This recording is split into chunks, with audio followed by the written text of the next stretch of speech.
En Martinique, vers 1870, Elisa Arnaud, 19 ans, est vendue comme épouse pour payer les dettes de son père au redouté planteur des montagnes, Théodore Cabral, surnommé le Lion des Mornes. Tout le monde le croit assassin et meurtrier de sa première femme, Marianne. La première nuit de noces, au lieu de se soumettre, Elisa pose une limite claire. Elle accepte le mariage mais refuse d'être traitée comme une esclave, exige un minimum de respect. Cette révolte surprend et intrigue Théodore. Peu à peu, il lui confie la gestion de l'habitation. Compte, salaire, organisation. Elle découvre qu'elle a un vrai talent pour l'ordre et le contrôle et gagne un début de pouvoir. En explorant le 3e étage interdit, elle trouve la chambre figée de Marianne et son journal intime. On y apprend que Marianne avait un amant, Pascal Maceo, planteur rival, qui lui a donné du poison pour tuer Théodore et fuir avec lui. Le plan tourne mal, Marianne meurt en tombant de la balustrade. Elisa comprend que Théodore n'est pas le monstre que l'on décrit, tandis que Pascal est le véritable manipulateur. À partir de là, Elisa et Théodore deviennent alliés.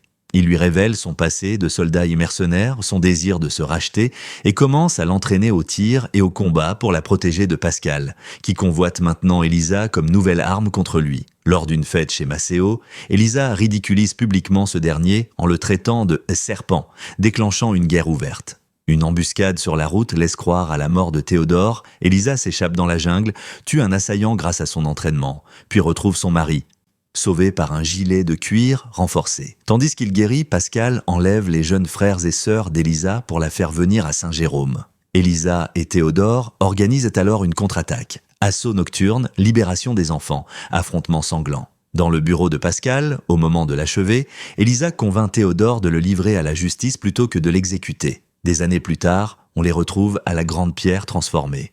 École pour enfants, de travailleurs et orphelins, famille réunie, père d'Elisa sobre et réhabilité, Pascal pourrissante en prison. Elisa et Théodore sont devenus partenaires, égaux, un couple forgé dans la violence, mais qui a choisi la justice, la protection et l'amour plutôt que la domination et la vengeance. Script vidéo, texte continu en français, sans coupure de section. Imagine qu'un jour, ton père te appelle, les yeux pleins de honte, et te dit que pour sauver tes frères et ta sœur, il doit te vendre comme épouse à l'homme le plus craint de toute l'île. Tu montes dans une voiture sans savoir si tu vas vers une nouvelle vie ou vers ta propre tombe. Maintenant, imagine que, au lieu de te laisser briser, tu décides de devenir la force qui change le destin de tout le monde autour de toi. C'est l'histoire d'Elisa, d'un homme qu'on appelle le lion des montagnes et d'un serpent qui pensait pouvoir manipuler tout le monde. Reste bien jusqu'à la fin parce que ce récit n'est pas seulement un drame romantique du 19e siècle. C'est aussi un miroir de ce que vivent encore aujourd'hui des milliers de personnes dans des relations toxiques, des systèmes injustes et des rapports de pouvoir déséquilibrés. Et en cours de route, on va parler de red flag, de consentement, de vengeance, de justice et de la manière dont on transforme la peur en force. Dis-moi en commentaire de quel pays tu regardes cette vidéo et on commence. Nous sommes en Martinique vers 1870. L'esclavage est aboli officiellement, mais dans les faits, l'argent, les dettes et la couleur de peau continuent de décider qui vaut quelque chose et qui n'est qu'un pion. Sur la place brûlante d'un petit bourg, une vente aux enchères se déroule. On ne vend plus officiellement des êtres humains, mais la logique est la même. Une propriété, une famille, des vies entières changent de main pour quelques milliers de francs. Parmi la foule, une jeune femme de 19 ans, Elisa Arnaud, se tient droite, robe de coton usée, visage fermé. À ses côtés, son père, ancien capitaine autrefois respecté, désormais brisé par l'alcool et les dettes, sent le rhum bon marché et la défaite. La propriété familiale était mise aux enchères. Les terres, la maison, les souvenirs, celui qui l'emporte s'appelle Théodore Cabral. On le surnomme le Lion des Mornes. On raconte qu'il a été mercenaire, bagnard, assassin. On chuchote qu'il a déjà enterré plus d'une épouse. Sa présence impose le silence, épaules larges, cicatrices profondes sur la joue, regard gris comme de l'acier. Quand il propose un prix outrageusement au-dessus de la valeur réelle, personne n'ose surenchérir. Il ne s'agit plus seulement de commerce mais de domination. La vente est conclue, mais la dette du père d'Elisa n'est pas entièrement couverte. Il manque encore une grosse somme. Et là, survient la scène qui va tout changer. Théodore, calmement, propose un marché que personne n'ose contester. Il efface la dette, nourrit et éduque les 3 plus jeunes enfants, en échange de la main d'Elisa. À ce moment-là, beaucoup de spectateurs détournent les yeux. Ils savent que c'est immoral, mais ils préfèrent ne pas voir. Ce réflexe, on le connaît encore aujourd'hui. Quand une injustice se produit, beaucoup choisissent le silence plutôt que le conflit. C'est exactement ce qui arrive ici. Le père, acculé, accepte. Elisa, elle, voit les visages de ses frères et de sa petite sœur, Emmanuel, Pierre, Caroline. Elle comprend que sa liberté vient de mourir, mais que leur survie dépend d'elle. Alors, plutôt que de s'effondrer, quelque chose en elle se durcit. Elle ne négocie même pas le principe du marché. Parce qu'elle sait qu'il est perdu d'avance. Elle pose seulement une seule question, froide, nette. Combien de temps ai-je pour me préparer ? Dans cette phrase, il y a déjà le cœur du personnage. Elle ne choisit pas son destin, mais elle choisit comment elle va l'affronter. C'est une nuance énorme que beaucoup de victimes n'osent pas revendiquer. 3 jours plus tard, une voiture l'emmène loin du village, vers la montagne, vers l'habitation de la Grande Pierre. Le trajet n'est pas seulement géographique, c'est un passage initiatique. Plus la voiture monte dans les mornes, plus le paysage change. On quitte la côte et ses odeurs de sel pour entrer dans une zone de brume, de forêts sombres, de champs de canne à sucre qui ondulent comme une mer verte. La maison qui l'attend n'a rien d'un havre romantique. C'est une sorte de forteresse de pierre sombre, massive, fermée. Aucune fioriture, aucune décoration inutile. Tout est pensé pour durer, résister, imposer. À l'intérieur, c'est froid, silencieux, presque monacal. La gouvernante Jacinthe, femme à la fois élégante et dure, accueille Elisa avec politesse mais sans chaleur. Dès le début, elle lui glisse un conseil glaçant. Ne cherche pas à comprendre ton mari. Fais ton devoir et il te laissera tranquille. Combien de fois entend-on encore cette phrase sous des formes différentes ? Ne pose pas trop de questions, ne fais pas de vagues. C'est ainsi que les systèmes oppressifs se maintiennent, de la plantation du 19e siècle jusqu'aux entreprises modernes ou aux familles qui préfèrent le silence à la vérité. Le mariage a lieu le soir même, dans une petite chapelle sombre sans fleurs ni musique. Les vœux sont échangés mécaniquement, comme si c'était un contrat commercial de plus. Puis vient la nuit de noces, et avec elle, l'une des scènes les plus fortes de cette histoire. Théodore rejoint Elisa dans la chambre. Il ne joue pas au gentleman, il pose d'emblée les choses dans une brutalité presque administrative, comme un geste de consommation. On s'attend à la scène classique de soumission, à la répétition d'un schéma patriarcal où la jeune épouse doit obéir. Mais c'est là que le récit bascule. Quand il lui ordonne de se donner à lui comme si elle était une chose achetée, Elisa, au lieu de céder, le regarde droit dans les yeux et lui lance l'équivalent de « Je suis ta femme, pas ton esclave. Si tu veux quelque chose de moi, tu me le demandes, tu ne me l'ordonnes pas. » Ce moment est essentiel. La situation de pouvoir objective n'a pas changé. Il reste le maître, elle reste vulnérable, isolée, dépendante. Mais elle ose mettre une frontière, un minimum de respect. Et c'est là qu'on voit un détail psychologique fascinant. Au lieu d'exploser de colère, Théodore est surpris et intrigué. Pourquoi ? Parce qu'il a l'habitude des silences, des larmes, de la peur. Il n'a pas l'habitude qu'on lui parle d'égal à égal. C'est un point qu'on retrouve dans beaucoup d'histoires de relations toxiques ou de travail. Celui qui abuse de son pouvoir n'est pas habitué à être recadré calmement. Ce n'est pas un « courage Hollywood », c'est un petit geste, une phrase. Mais c'est souvent par là que commence le changement. Cette nuit-là, Elisa ne gagne pas au sens romantique. L'acte qui suit reste froid, mécanique. Mais elle obtient 2 choses cruciales. D'abord, qu'il limite sa brutalité. Ensuite, qu'il la considère comme un être humain qui a un mot à dire. Le lendemain matin, elle se réveille brisée, mais vivante. Sur l'oreiller, quelqu'un a laissé une rose rouge des montagnes, encore couverte d'épines. Symbole parfait de cet homme et de cette relation, la beauté, la dureté, le danger. Les semaines qui suivent révèlent un autre visage de Théodore. On découvre qu'il ne voulait pas d'une poupée silencieuse, mais d'une vraie gestionnaire. Jacinthe apporte à Elisa les lourds registres de compte de l'habitation. Elle doit vérifier les dépenses, les salaires, la production, les stocks. Là où beaucoup auraient de vue une corvée, Elisa trouve un terrain de contrôle, de logique. Elle découvre qu'on la volait, elle repère les fraudes, met de l'ordre.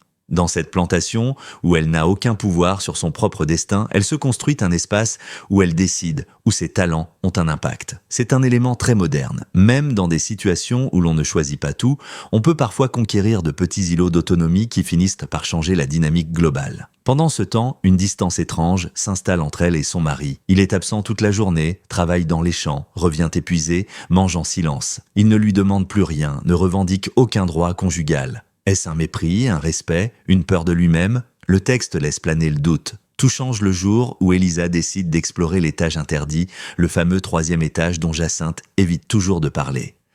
Elle y trouve une chambre figée comme un mausolée, lit défait, robe abandonnée, objets personnels, parfums fanés dans l'air. Et surtout, un journal intime, celui de Marianne, la première épouse de Théodore. Ce journal est un véritable renversement narratif.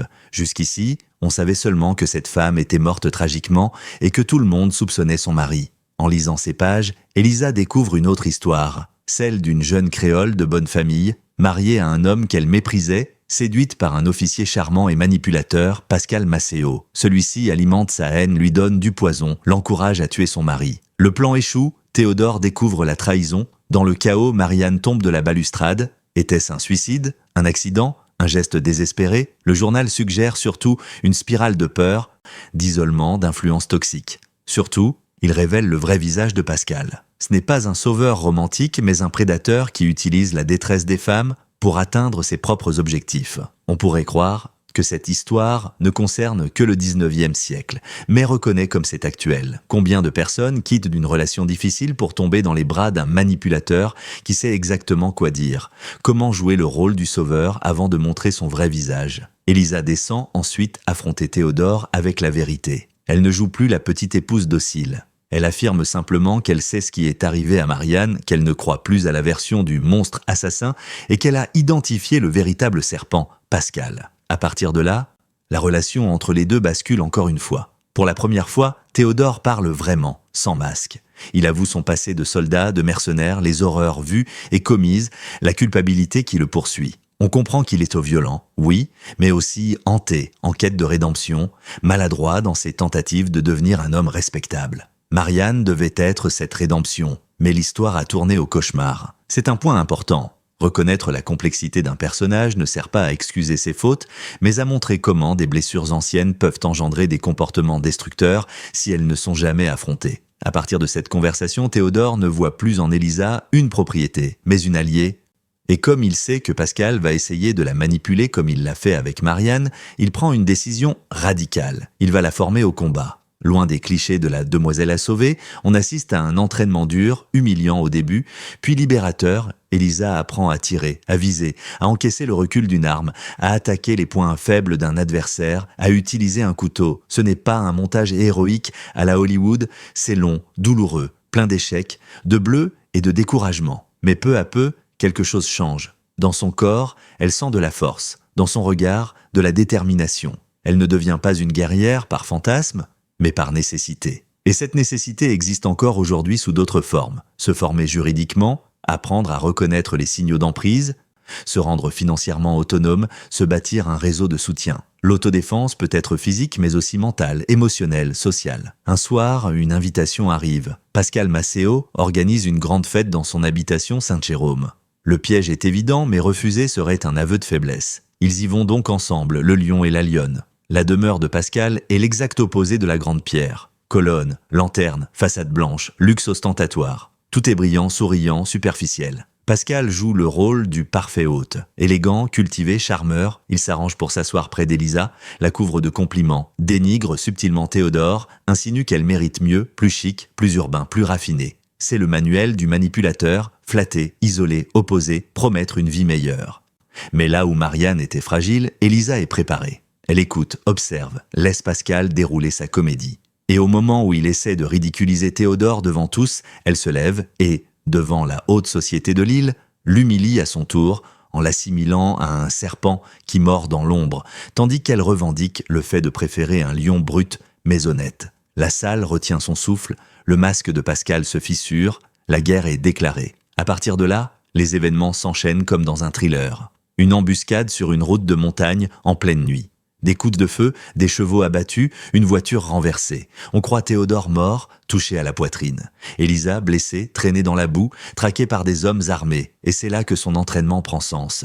Au lieu de s'effondrer, elle se cache, attend le bon moment, et quand un agresseur la trouve, elle utilise tout ce qu'on lui a appris. Sa première mise à mort est brutale, sale, traumatisante.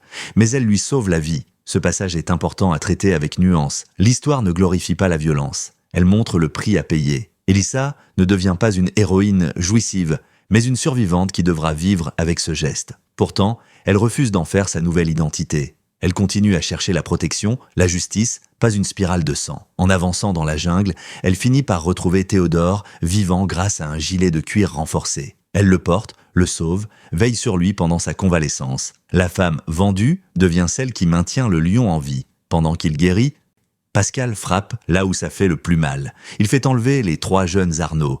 Il envoie un message à Élisa. Viens seul ou les enfants mourront. C'est le sommet de l'horreur. Utiliser des innocents comme monnaie d'échange. Là encore, on peut faire un parallèle avec des situations actuelles. Dans des séparations toxiques, certains parents utilisent les enfants comme armes. Dans des entreprises, on menace les salariés les plus fragiles pour faire pression. Dans des régimes autoritaires, on s'en prend à la famille des opposants. Le principe est le même. Toucher ce que tu aimes pour te mettre à genoux. Mais cette fois, Elisa n'est plus la jeune fille abandonnée sur une place de village. Elle a un mari qui la respecte, une maison qui lui est fidèle et des compétences concrètes. Avec Théodore et quelques hommes de confiance, elle prépare une opération. Ils feront semblant de se rendre, mais attaqueront par surprise. La nuit à Saint-Jérôme est un véritable champ de bataille, coups de feu, cris, flammes. Dans le chaos, Elisa se précipite vers ses frères et sa sœur, les détache, les pousse vers la forêt. Son seul ordre, courir, ne pas se retourner. Elle tire pour la deuxième fois sur un homme qui menace sa vie.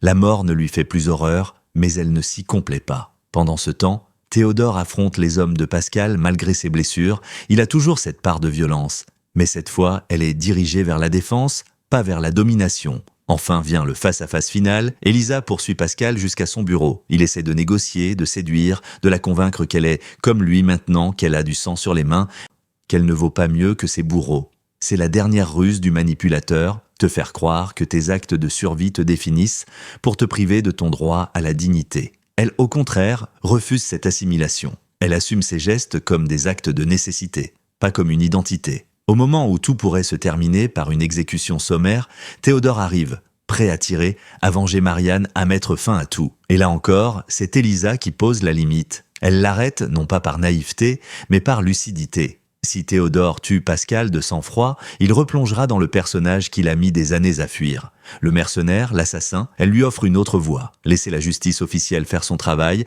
laisser le serpent pourrir dans une cellule, détruit socialement, financièrement, moralement.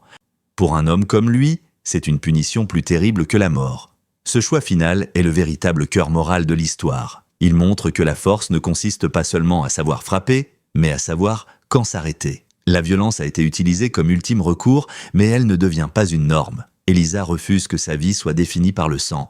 C'est une leçon universelle. Quand on a été blessé, humilié, abusé, la tentation de la vengeance pure est immense. Mais si on s'y abandonne totalement, on risque de devenir ce qu'on déteste. Choisir la justice plutôt que le lynchage, ce n'est pas être faible, c'est refuser de laisser la haine décider de qui tu es. Des années passent, quand on revient à la Grande Pierre, tout a changé. La forteresse froide est devenue un lieu de vie. Une école accueille les enfants des travailleurs, mais aussi des orphelins.